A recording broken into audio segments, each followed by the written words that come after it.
Hi everyone, welcome back to the channel. Today I'm going to show you how to adjust the flashlight on your iPhone. Whether you need a softer light or a brighter beam, I will make it super easy. Let's dive in.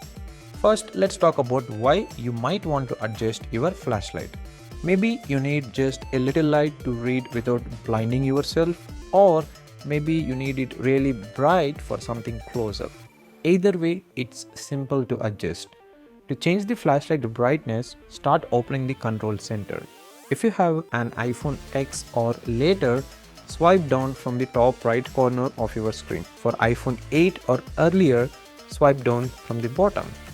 Look at the flashlight icon. Press and hold it and you will see a menu with different brightness levels. You can choose from 4 different brightness levels.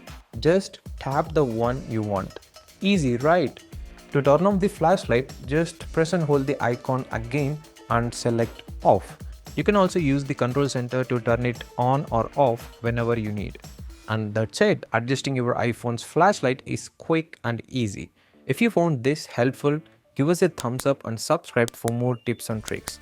Thanks for watching and we will see you in the next video. Stay bright and tech savvy.